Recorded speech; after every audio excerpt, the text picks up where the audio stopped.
Welcome to episode 2 of Backyard Blacksmith. Today I'm going to be covering two techniques, drawing out and bending. These are two of the most basic techniques you'll need to know, and they come into play on pretty much everything you do.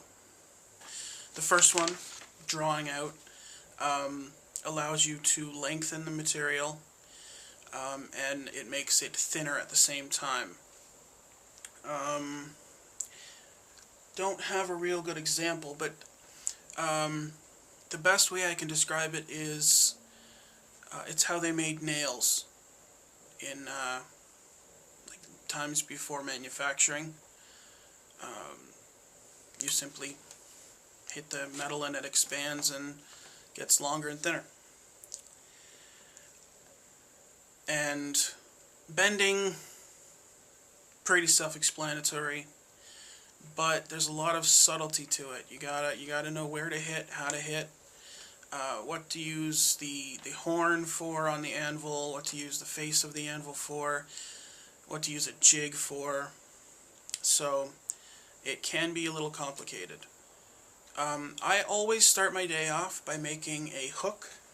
I don't have exactly what I'm going to make, but it's something very similar to that.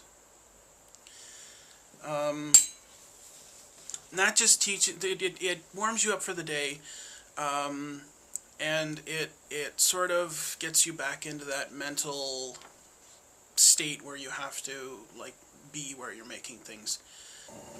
Right, I've added a second light source here because I don't know if you'd be able to see clearly what I'm doing, and this may change the color of some of the metal, like the red hot color, but it shouldn't make all that much difference. First thing we're going to do, take our heated 1/4-inch round stock. That is heated. I know you can't see it because of the light. You can sort of see it. And we're going to draw it out to a point.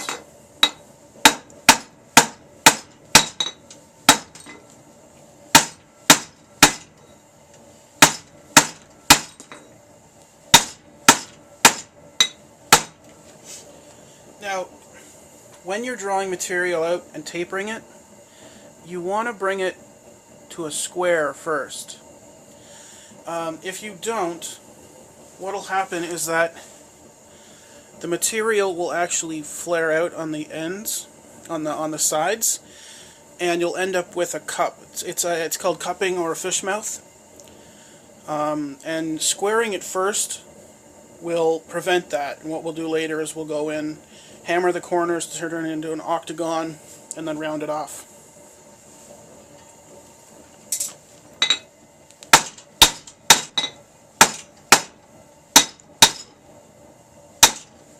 Since I'm not going to be selling this or anything, this is just practice, I might give it away or something.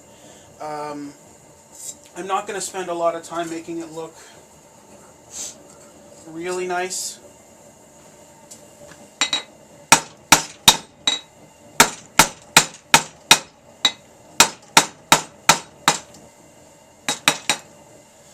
Now that we have our point down to basically the diameter we want, we take and put it on the edge.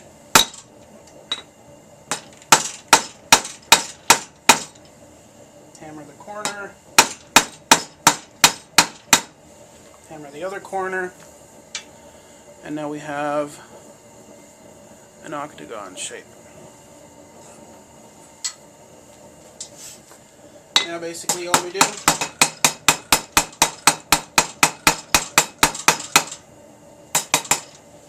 Now you want to make sure it's basically symmetrical. You don't want it pointing in weird directions. So this is the time to fix that. That looks pretty good to me. But just put the tip over, hammer as you push out, and you'll see we got a bend. Now what we do is continue that bend.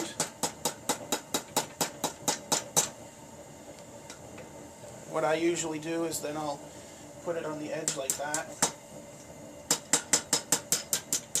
to continue it around. Make sure the point comes down 90 degrees to the rest of the bar. And we got a nice little circle there. If you need to clean it up or move it at all, you just, if I can get it here. Usually I'm not so awkward, but since I have a camera, I'm trying to keep out of the camera's field of view here. Just put it over a corner. Hammer it till it lines up. And I realize you probably can't see that very well because of the shadow.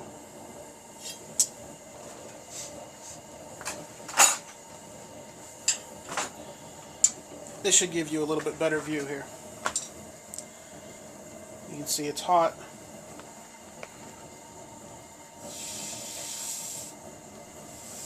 Now I've cooled that tip off. What that's going to do is allow me to hammer that round bit I just made so I can make a hook.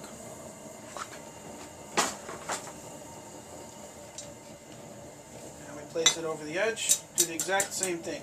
Keep in mind you want to have the circle facing up, and I'll explain that in a few minutes.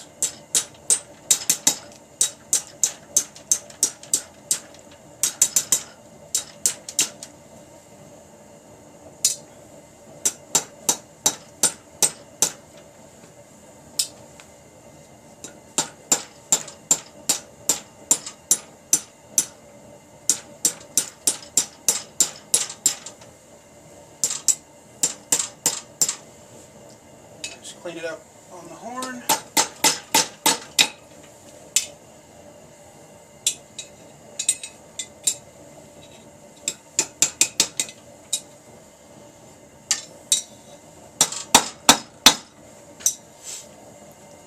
We got our hook.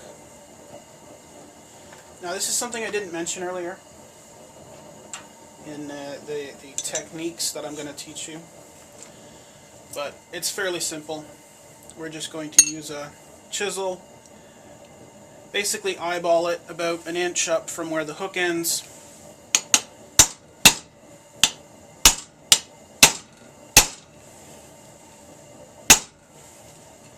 Score it approximately halfway through.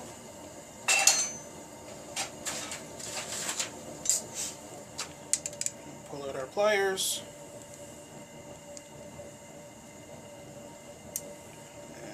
Break it off. Now what we're going to do is the same thing we did to the other end. Got to get a handle on it here. Now with this you can either leave it square or you can round it off.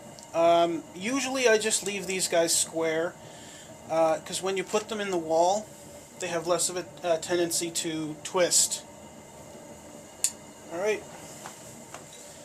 Now, it's just a simple matter of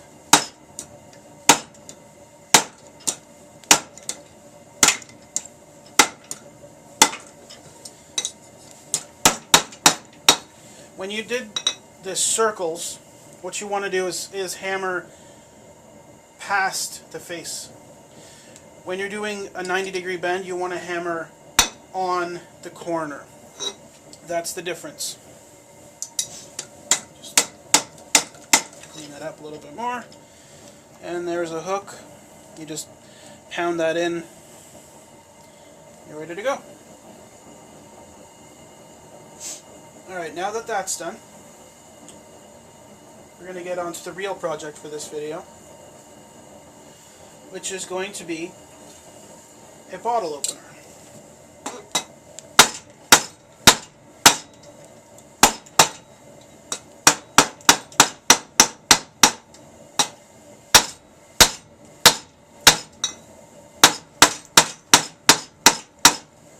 Starting very similar to the hook, but what I'm doing is pounding one side flat flipping 90 degrees, and then pounding the other side so it's still the same width as the rest of the material. And since this piece does need to look really nice, I'm going to use the small ball peen hammer and the horn to finish off that taper. Unfortunately, you can't see much of the horn, but I will show you what I'm doing.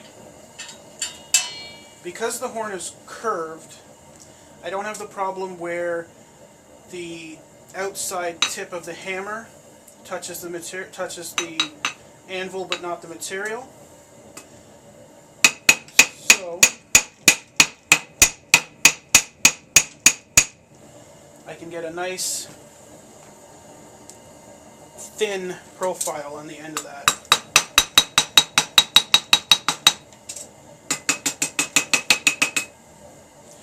Now, if you look, you can see that the end of this is pretty ragged.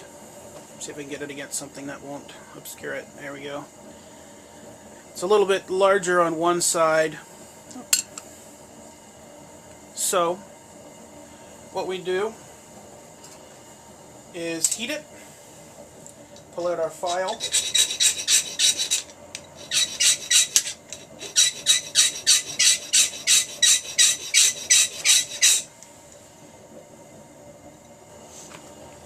and now we have a much more square, nice looking end. Now, what I have here, I hope you can see that fairly clearly, I have 2 pins sitting in the vise. Not sure how far apart they are. I usually just eyeball it, but from center to center, about 1.25 inches. These are going to be what I'm going to form the head of the bottle opener on.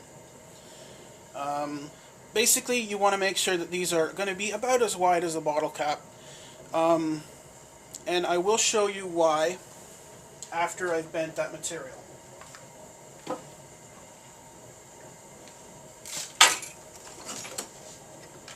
Oh, and by the way, I'm going to be using the robo grips for this.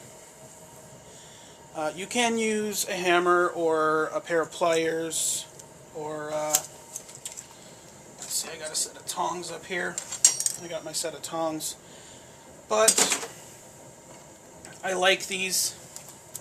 They give you an added mechanical advantage, and they make everything so much easier.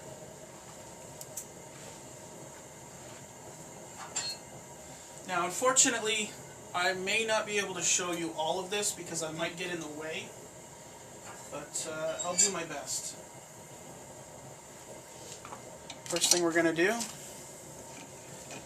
is bend the tip around. Come on. It's so cold out here, everything's cooling really quickly. Basically, you want the curl to come slightly past 180 degrees. What you're going to do then, put it on there. I like to put the clamp on it just to stop it from moving around too much. And I'm going to hit the camera here. Close that up a bit. This is very awkward. I gotta reheat it anyways. Alright, we'll put this guy on the jig facing the other direction so that it doesn't hit the camera.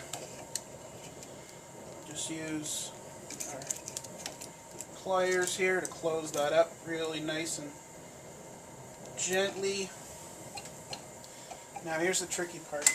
I've burned myself so many times trying to get this thing off. Let's see if I can't do this. Okay.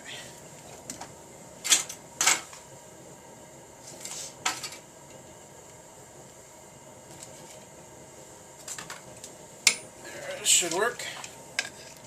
Little pry bar. Alright.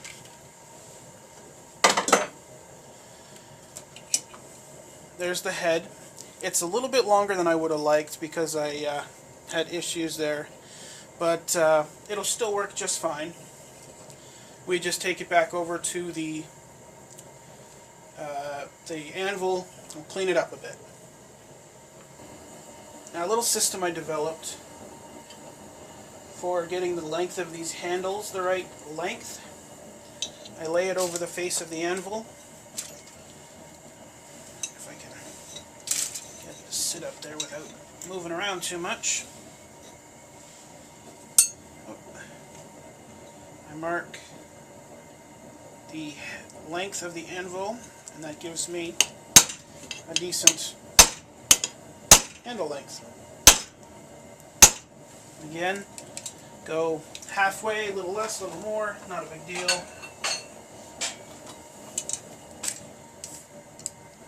Pliers. And now all we do is pound this out, put a little curl on it, call it a day.